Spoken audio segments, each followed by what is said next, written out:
Երաժիշտ հումորիստ Գարիկ Պապոյանի կինը բլոգեր ինֆլուենսեր Մարիաննա Վարդանյանը սոցիալական հարթակներում նոր հրապարակումների միջոցով ցույց էր տվել, որ մասնակցել է մանկության ընկերուհու Հարսանե անարարողությանը։ Մարիաննան նաև ցույց էր տվել, թե ինչ լուք է ընտրել կարևոր օրվա համար։ Հրապարակմանը կից նա գրել էր. «Մանկությանս, պատանեկությանս ու կյանքիս անբաժան մասնիկի ուեդինգն է այսօր։ Սիրուն, ներդաշնակ, խաղաղ մարդ ու նույնատիպ կյանք ա սպասում։ Սիրում եմ քեզ»։ Տարածված խոսակցություններին, թե ես աղանդավոր եմ, շատ ցավոտ եմ վերաբերվում։ Անգամ երեխաներիս կնունքի ժամանակ քահանան այդ հարցը տվեց։ Տարիներ առաջ անգրագետ ձևակերպած խոսքից է սկսվել այդ ամենը։ Ինձ հարցրին՝ կյանքի խոսք աղանդից եք, ես էլ ասացի՝ ոչ, կյանքի խոսք եկեղեցուց չեմ։ Ես չօգտագործեցի աղանդ բառը, այլ ասացի եկեղեցի։ Այդտեղից էլ սկսվեցին խոսակցությունները։ Հիմա պատասխանում եմ անկեղծորեն՝ դա սուտ է, նշել էր Գարիկը։ Հայրենիքի և հայրենասիրության մասին խոսելիս էլ հումորիստն ընդգծել էր. «Երբ ասում են հայրենասեր, հասկանում են միայն սահմանին կանգնելը։ Երկիրը օրգանիզմ է, որի բոլոր օրգանները պետք է լավ գործեն, որպեսզի ամբողջ համակարգը լավ աշխատի։ Եթե ամենքս մեր փոքրիկ օրգանի մեջ լավ չաշխատենք և կենտրոնանանք մեկ օրգանի վրա, ընդհանուր օրգանիզմը կտուժի։ Ամենաեռանդուն տարիներս նվիրել եմ իմ ոլորտին, դրա համար կարծում եմ պինդ կոշիկներով պետք է մնամ այնտեղ, որտեղ կամ, որտեղ կարողանում եմ ինչ-որ բան փոխել»։ Տարիներ առաջ Միացյալ երիտասարդական լիգա հասարակական կազմակերպությունը հրապարակել էր Հայաստանի շոու բիզնեսի 25 ներկայացուցիչների անուններ, որոնք այս կամ այն կրոնական կազմակերպությունների անդամներ են։ Լիգայի համանախագահներ Սևակ Հովհաննիսյանը լրագրողների հետ հանդիպմանն էլ տեղեկացրել էր, որ ներկայացված անձանցից շատերի մասին փաստեր ունեն, իսկ որոշների մասին էլ տեղեկություններ։ Նշենք, որ ըստ այդ ցուցակի «Կյանքի խոսք» կրոնական կազմակերպության ներկայացուցիչներ էին Գարիկ Պապոյանը, Վաչե Թովմասյանը, Չարենցը, երգչուհիներ Էմմին, Սոֆի Մխեյանը, երգիչներ Անդրեն Գորսուջյանը, դերասաններ Արսեն Գրիգորյանը, Հովհաննես Ազոյանը, Արա Գևորգյանը, Նարեկ Ղափլանյանը։ Ավետարանչական եկեղեցու ներկայացուցիչներ էին դերասաններ Տիգրան Ներսիսյանը, Աննա Էլբակյանը, Սոս Ջանիբեկյանը և մի շարք այլ անձինք։ Լիգայի նախագահ Դանիել Պետրոսյանն էլ նշել էր, որ իրենք փորձում են փաստեր հավաքել այլ հայտնի դեմքերի, ինչպես նաև այս ցուցակում ընդգրկված որոշ մարդկանց մասին, որ նրանք կրոնական կազմակերպության ներկայացուցիչ են։ Այս ցուցակում ընդգրկված հայտնիներից մի քանիսը անդրադարձել էին այս խոսակցություններին և հայտարարություններ արել։ Գորսուջյանը իր առաջին տեսահոլովակներից մեկում նկարահանվել էր հոգևորականի կերպարով։ Գորսուջյանի կատարմամբ այս երգը աղանդավորական կառույցներից մեկի անդամը իրենցն էր համարում։ Ավելին, ասել էր, որ այն գրվել է հենց կյանքի խոսքի պատվերով։ Թե որքանով է ճիշտ այս ամենը, Գորսուջյանը նշել էր. «Ես այդ ժամանակ ոչ խորացել եմ, թե ով է ինձ պատվիրում և ինչ է պատվիրում, միայն կարող եմ ասել, որ երգը պատվեր է եղել։ Ես կնքվել եմ Հայ Առաքելական եկեղեցում և փոքր ժամանակ մինչև 12-13 տարեկան հասակս մամայիս հետ հաճախել եմ կյանքի խոսք եկեղեցի։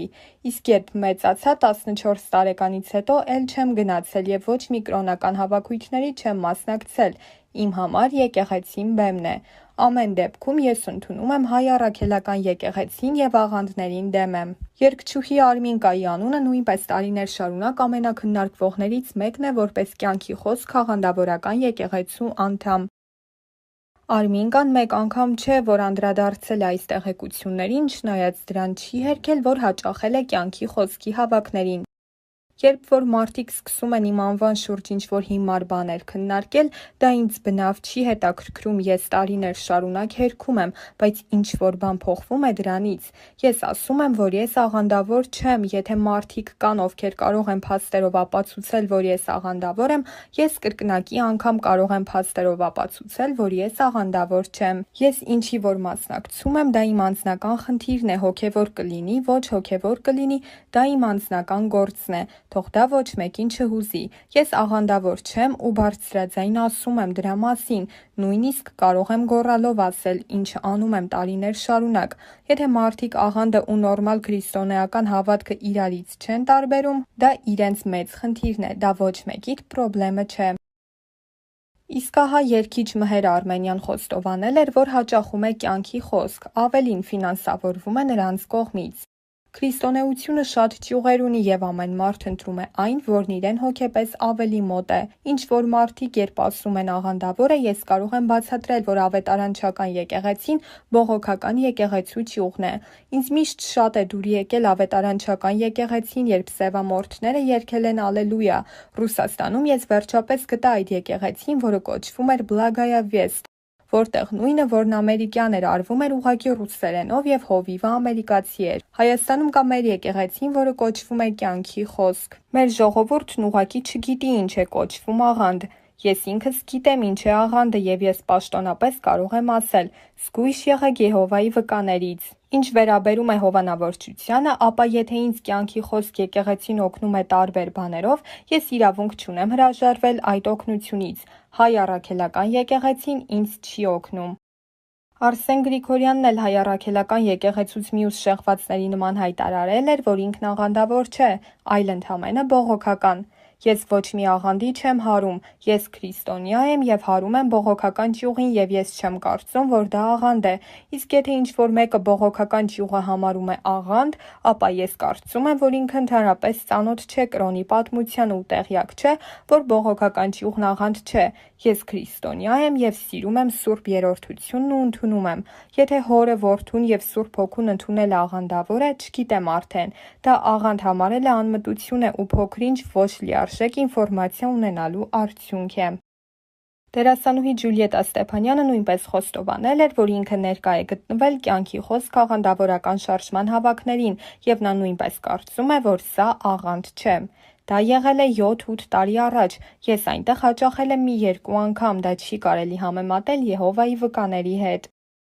Իսկ ահա դերասանուհի Լիլի Էլբակյանի նախկին ամուսինը рэփեր Համոն էլ իր հերթին նշել էր, որ կնոջ հետ հաճախել են մի խմբակ, որտեղ քննարկել են Աստվածաշունչը։ Ասեմ, որ ինձ թվում է Հայաստանում աղանդավորական շարժում չկա, հակաաղանդավորական կա։ Իմ ու Լիկայի հարսանիքը մենք արել ենք Սուրբ Սարգիս եկեղեցում։ Աղանդ հասկացողությունը լայն հասկացողություն է, որը նշանակում է ճշմարտությունից շեղված։ Մենք Կյանքի խոսքի հետ կապ չունենք եւ չենք էլ ունեցել։ Մեր կրոնական խմբակ այն եկեղեցին է, որտեղ մենք հաճախում ենք։ Դա օրինակ Սուրբ Սարգիս եկեղեցին է։ Բացի այդ, մենք լինում ենք նենց տեղ, որտեղ մարդիկ են հավաքված, որոնք լավ գիտեն Աստվածաշունչը եւ իրար հետ խոսում ենք ինչ-որ թեմաներից։ Այնտեղ լինում են հոգեվոր մարդիկ եւ ընդունում են Սուրբ Երրորդությունը։ Տարիներ առաջ երգչուհի Շպրոտը նույնպես հերքել էր իր աղանդավոր լինելու մասին լուրերը եւ նշել էր. հեքիաթներ, հեքիաթներ, հեքիաթներ, արդեն 8-րդ մարդն է ինձ զանգահարում ու այդ հիմար հարցն է ինձ տալիս։ Ես չգիտեմ արդեն ինչ պատասխանեմ։ Եթե իրենք ունեն ֆոտոներ, որ ես գնում եմ Կյանքի խոսք, որ ես այդ եկեղեցու անդամ եմ, թող բերեն մտցնեն իմ աչքը։ Ես ոնց կարամ առնչություն ունենամ, դուք իմ հագու կապը տեսել եք, հավատացյալի նման եմ հագնվում։ Ես արդեն հոգնել եմ, այդ հարցով ինձ չանհանգստացնեք, ասել էր երգչուհին։ Իսկ ահա Միացյալ երիտասարդական լիգա հասարակական կազմակերպության նախագահ Սևակ Հովհաննիսյանը անդրադառնալով Արմինկայի աղանդավոր լինելու հարցին նշել էր. Վերջերս հաղորդում եղավ, որտեղ Արմինկան հերքում էր, որ ինքը ՌԵՄ աղանդի ներկայացուցիչ է։ Ես ներողություն խնդրեցի նրանից, բայց դա դեռ ոչինչ չի նշանակում։ Հաղորդումից հետո մենք ճշտեցինք, որ նա գնացել է այդ աղանդի ներկայացուցիչների հանդիպումներին, սակայն վերջերս դադարել է գնալ։ Եթե նա հետ է դարձել դեպի հայ առաքելական եկեղեցի, մենք դրա համար շատ ուրախ ենք, բայց պետք չէ թաքցնել, այլ իր օրինակով ցույց տալ, որ այնտեղ ոչ մի գրավիչ բան չկա։ Դրանով նա կնպաստի նրան, որ մարդիկ չգնան։ Հարցին, թե ինչն է ստիպում հայտնի մարդկանց դառնալ կրոնական որևէ կազմակերպության անդամ, լիգայի մեկ այլ նախագահ Դանիել Պետրոսյանը բերել էր հետևյալ օրինակը. ավելի հայտնի դառնալու հնարավորությունը։ Եթե հիշում եք, Մհերը ասում էր, որ իրեն տեսահոլովակներ նկարահանելու հնարավորություն է տրվել եւ ինքը հայ առաքելական եկեղեցի կգնար, եթե մեր եկեղեցին հովանավորեր իրեն։ Իսկ Անժելա Սարգսյանն էլ ասում էր, որ Սուրբ Հոգուն գտնելուց հետո ինքը գլխավոր դերեր է ստանում։ Այսինքն այս կրոնական կազմակերպությունների միջոցով մարդիկ իրենց ֆինանսական խնդիրներն են լուծում եւ շատերը առանց հասկանալու են անդամ դառնում, քանի որ իրենց ասում են, որ ոչ մի տարբերություն չկա մեր եկեղեցու հետ։ Դանիել Պետրոսյանը միաժամանակ ընդգծել էր, որ անգամ փաստեր ունենալու դեպքում իրենք չեն հրապարակի անուններ, եթե տեսնեն, որ դա առանձնապես չի օգնի քայքայիչ աղանդների դեմ պայքարում, քանի որ ի վերջո իրենց նպատակը հենց սա է։ Դեռ այն ժամանակ Միացյալ երիտասարդական լիգայի համանախագահները տեղեկացրել էին, որ իրենք կառավարությանը ներկայացրել են մի նամակ, որով պահանջել են ստեղծել կրոնական ոստիկանություն, օրենքով ձևակերպել հոգևորցություն եզրույթը, ուսումնասիրել կրոնական կազմակերպությունների գործունեությունը և անօրինական գործունեություն ծավալողների նկատմամբ պատիժներ սահմանել։